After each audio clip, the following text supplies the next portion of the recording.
माननीय उपाध्यक्ष महोदय, अभी बजट पर चर्चा चल रही है। वाद विवाद में बहुत लोग बोल रहे हैं।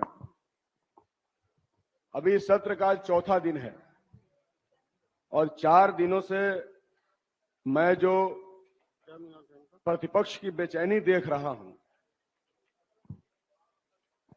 उनके चेहरे पे अभी हाल ही में सत्ता जाने का जो दुख है वह स्पष्ट झलक रहा है और इसी में वो कई बार अपने लफ्जों को संभाल नहीं पा रहे हैं और कई बार ऐसे शब्दों का भी इस्तेमाल किया जिससे बिहार के लोकतांत्रिक व्यवस्था और सदन को भी शर्मिंदा होना पड़ा। खैर, ये उनका दुख है, ये वो समझे। महोदय, अभी 6 महीने पहले सरकार बदली है। पहले जो लोग इधर थे अभी उधर हैं, हम लोग उधर थे, उधर से इधर आए हैं। भाषा भी ऐसे ही बदलती रहती है। ये राजनीति की खूबसूरती भी हो सकती है या उसकी सच्चाई भी हो सकती है। हाँ, वो तो मालूम है, वही तो बता रहे हैं महोदय। लेकिन जो हकीकत है उस पर बात करना जरूरी है। निश्चित तौर पर इस बार का जो बिहार का बजट है उसकी तारीफ की जानी चाहिए।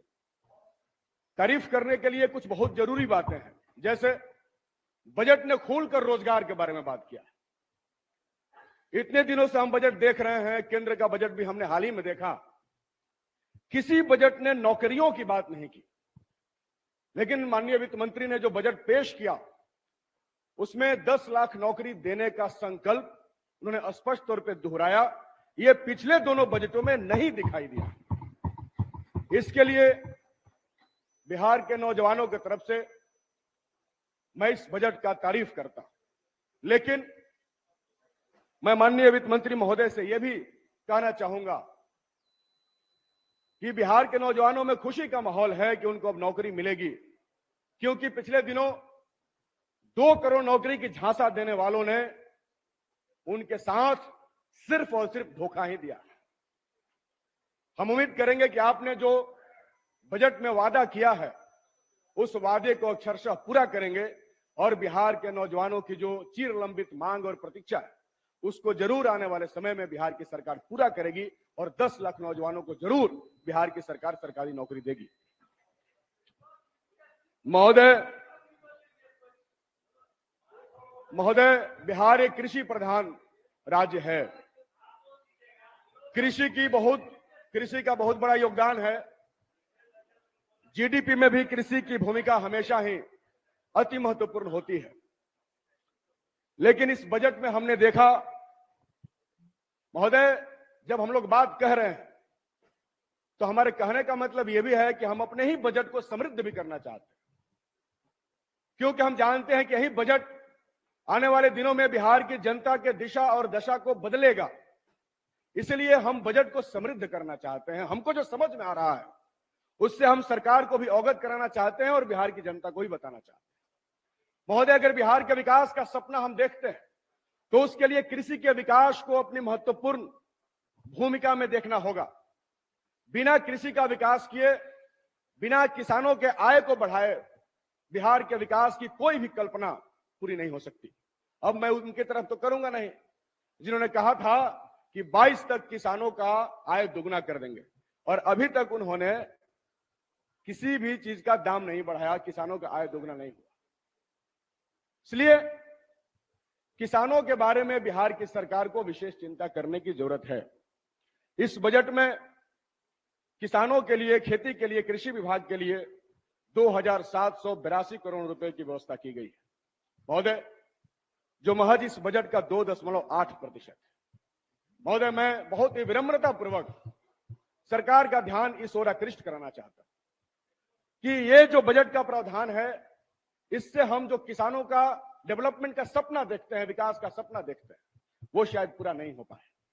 बिहार के किसानों की चिरलंबित मांग है जिसको केंद्र की सरकार नहीं पूरा करना चाहती, जिसके खिलाफ किसानों ने दिल्ली में बहुत बड़ा ऐतिहासिक आंदोलन को अंजाम दिया तब 56 इंच की छाती को पीछे हटना पड़ा। महोदय, बिहार अगर देश के केंद्र में आना चाहता है, अगर बिहार से मौजूदा सत्ता को देश की गद्दी से उखाड़ करके फेंकना है, तो बिहार के किसानों के हित में बिहार की सरकार को एपीएमसी एक्ट को लागू करना होगा और मंडी व्यवस्था को संपूर्ण तरीके से लागू करना होगा। महोदय, हमारी लड़ाई इस देश के ऐसे निजाम से है जो देश की संपूर्ण सत्ता पर उसने वर्चस्व कायम कर लिया, जिसने पूंजी और कारपोरेट के गठजोड़ के माध्यम से अंबानी और अडानियों के से मिलकर के लोकतंत्र के तमाम संस्थाओं को अपने चंगुल में ले लिया है। महोदय, आज जब हमारे माननीय मुख्यमंत्री जी बोलते हुए इस बात को कहते हैं कि मीडिया के लोगों कुछ हमारी भी बात कहो, तो महोदय मुझे इस देश में 75 साल के लोकतंत्र पर तरस आता है कि एक मुख्यमंत्री की बात इस देश का अखबार नहीं छापता, वो वहां से उन्हीं की बात छापता है जिनसे वो पैसा खाता है, जिनसे वो पेड न्यूज लिखता है। महोदय, बिहार में जब तक नहरों का आधुनिकीकरण नहीं होगा, कदवन जलाशय का निर्माण नहीं होगा, और महोदय मैं जिस क्षेत्र से आता हूं वहां पर एक परियोजना है मलई बराज परियोजना। मैंने माननीय मुख्यमंत्री जी के समाधान यात्रा में भी उस सवाल को उठाया था। महोदय, 1980 से वो योजना चल रही है, सरकारें आती गई, उधर के लोग इधर, इधर के लोग उधर होते गए, लेकिन महोदय अभी तक वो योजना पूरी नहीं हुई। महोदय, मैं सरकार का ध्यान आकृष्ट करना चाहता कि उस योजना के पूरा होने से वो पूरा इलाका जो है सिंचित होगा। और महोदय, मुझे अपनी सरकार से बहुत उम्मीद है, इसलिए मैं उम्मीदों के आधार पर आपसे ये बात कहना चाहता हूं। पहले मैंने ये बात नहीं कही थी जब वो लोग सत्ता में थे, लेकिन आज मुझे कहने का ये हिम्मत है क्योंकि मैं उम्मीद करता हूं कि हमारी सरकार हमारी इन मांगों को जरूर पूरा करेगी। महोदय, मैं आपको बहुत ज्यादा तहे दिल से धन्यवाद देना चाहता हूं कि आपने मेडिकल कॉलेज एंड हॉस्पिटल का स्थापना बिहार के अंदर किया, और सौभाग्य से मैं जिस जिला से आता हूं, जिस विधानसभा का नेतृत्व करता हूं, हमारे क्षेत्र में एक मेडिकल कॉलेज और अस्पताल आप खोल रहे हैं, इसके लिए तहे दिल से आपका शुक्रिया अदा करता हूं और उम्मीद करता हूं कि आने वाले दिनों में ऐसे ऐसे अस्पताल और भी खुलेंगे। महोदय, समाधान यात्रा में मुख्यमंत्री जी गए थे, निश्चित तौर पर यह बहुत काबिले तारीफ यात्रा रही है। कई सारी समस्याओं को हमने सामने लाया और उस पर उन्होंने बहुत ही विस्तार से बातचीत किया, और बहुत खुशी की बात है, एक सवाल जो हम लोगों ने उठाया था कि डुमरांव में उस्ताद बिस्मिल्लाह खान साहब के नाम पर संगीत महाविद्यालय का स्थापना किया जाए। महोदय, जान करके खुशी होगी कि सरकार की तरफ से उस दिशा में प्रयास किया जा रहा है। इस प्रयास के लिए भी मैं सरकार को बधाई और धन्यवाद देना चाहता हूं। महोदय, बजट में बहुत सारी चर्चाएं हैं। महोदय, योजना के मामले में 1 लाख करोड़ रुपए का हमारा बजट है। महोदय, मैं चाहता हूं कि इस बजट को भी बढ़ाने की जरूरत है। पिछला बार भी यह बजट इतना ही था, कई सारी सड़कें अधूरी हैं, कई सारी योजनाओं को पूरा करने की जरूरत है। महोदय, पूरे बिहार में महोदय अभी जो चर्चा बिजली पर है, ये बहुत दुख के साथ कहना पड़ रहा है कि गरीबों के बिजली बिल नहीं जमा करने की वजह से काट दिया जा रहा है, और ये घटनाएं लगातार बिहार में घट रही है। और पूछने पर अधिकारी लोग कह रहे हैं कि ऊपर से कोई साहब का या एमडी का फोन आया था जिसकी वजह से बिजली काट दी गई। वहीं कुछ लोग का कितना बिजली बिल बकाया है, बावजूद इसके उनके बिजली नहीं काटे जा रहे हैं। ये इंप्लीमेंटेशन में एक बहुत बड़ा समस्या है। महोदय, मैं समझता हूं कि इसको ठीक करने की जरूरत है। बाकी बिजली बिल के बारे में माननीय मुख्यमंत्री जी ने बताया कि कृषि में मात्र 70 पैसा या 75 पैसा बिजली बिल लिया जाता है, लेकिन महोदय घर में जो बिजली जलाया जाता है उसका जो रेट है वो बहुत ज्यादा है।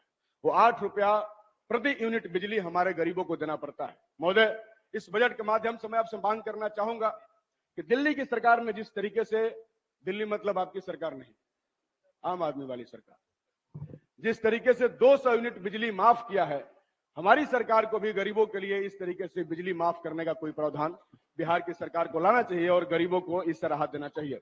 महोदय, बहुत थोड़ा सा, चूंकि बहुत चर्चाएं हुई केंद्र के बारे में, अभी हमारे नेता प्रतिपक्ष है भी नहीं और इधर संख्या भी कुछ कम हो गई है, बहुत सारा बात कर रहे हैं। अभी हाल ही में महोदय केंद्र का बजट पास हुआ, वो कह रहे थे कि हम सरकार को आईना दिखा रहे हैं। हमने कहा कि धूल तो आपके चेहरे पे है और आप आईना क्यों साफ कर रहे हैं? आप किसको आईना दिखा रहे हैं? आईना तो आपको देखने की जरूरत है। महोदय, इन्होंने मनरेगा में बजट को कम कर दिया। महोदय 2020-21 में मनरेगा का बजट 98,467 करोड़ रुपया था, जो 2022-23 में 89,400 करोड़ रुपया, और इस बार महज 60,000 करोड़ रुपया हो गया। यहां तक कि काम भी नहीं बढ़ाया गया और लगातार मनरेगा में कटौती किया जा रहा है। ये लोग लगातार मजदूरों की बात कर रहे हैं। मनरेगा की में फंड की कटौती करने वाले के पास ये अधिकार नहीं है कि वो मजदूरों के बारे में बात कर सके। महोदय, केंद्र की सरकार ने सिंचाई की योजना में भारी कटौती की है। पहले 12,954 करोड़ रुपए इसके लिए आवंटित था, लेकिन इस बार इन्होंने उसको घटाकर 10,787 करोड़ रुपया कर दिया। राष्ट्रीय स्वास्थ्य मिशन में इन्होंने भारी कटौती किया, 87,160 से घटाकर 36,785 करोड़ कर दिया। और महोदय, इनके बिहार के एक सांसद हैं, बहुत बोलते हैं। पिछले दिनों बेगूसराय में 2 लड़कों की लड़ाई को दंगा में तब्दील कर देने की कोशिश कर रहे थे। उन्होंने बिहार के मजदूरों को धमकी दिया, बिहार के मजदूरों को धमकी देते हुए कहा है कि मनरेगा का पैसा नहीं देंगे। शर्म आनी चाहिए उनको, जो मजदूरों के खिलाफ इस तरीके की बयानबाजी करते हैं और मजदूरों के खिलाफ वो बोलने का काम करते हैं। महोदय, देश में आज लोकतंत्र को बचाने की लड़ाई चल रही है।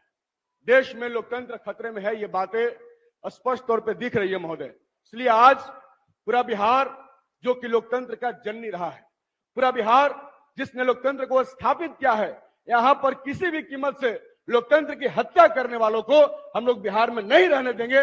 उसके खिलाफ हमारी लड़ाई चलेगी महोदय। महोदय, छोटी सी बात है, लाइट आपका जल गया है। हम जानते हैं कि आप बहुत जल्द कहेंगे कि बात को खत्म किया जाए, इसलिए एक छोटी सी कविता है, मैं ज्यादा समय नहीं लूंगा। बस ऐसे ही कल कुछ हुआ, कुछ घटनाएं घटी, इधर की उधर बात हुई, तो मेरे मन में एक अपना ख्याल आ गया, जिसको मैंने कल ही अपने पुर्जी पे लिखा था। कल मुझे बोलने का मौका नहीं मिला, तो मुझे लगा कि कल मिलेगा तो मैं आपको जरूर सुनाने की कोशिश करूंगा। महोदय, कृपया विपक्ष लोगों से कहना है कि हल्ला नहीं करना है, ध्यान से सुनिएगा तो बाहर बयान देने में मजा आएगा, जैसे कल महबूब जी वाले पे दे रहे थे, है ना। तो ध्यान से सुनिए। हाँ, लगा लीजिए, मजा आएगा, बहुत शानदार है। राष्ट्रपिता के हत्यारे को सुबह सुबह आरती दिखाने वालों, अंग्रेजों से माफी मांगने वालों को वीर बताने वालों, राष्ट्रपिता के मैंने किसी का नाम नहीं लिया है, इसलिए बुरा नहीं मानना है भाई। जो हत्यारे होंगे उनको बुरा लगेगा महोदय, जो हत्यारे होंगे उनको बुरा लगेगा। राष्ट्रपिता के हत्यारे को सुबह सुबह आरती दिखाने वालों, अंग्रेजों से माफी मांगने वालों को वीर बताने वालों, सेना। महोदय कृपया बोला जाए। हाँ महोदय बोलने का मौका दिया जाए। सेना के जवानों को कविता कंप्लीट करने दीजिए।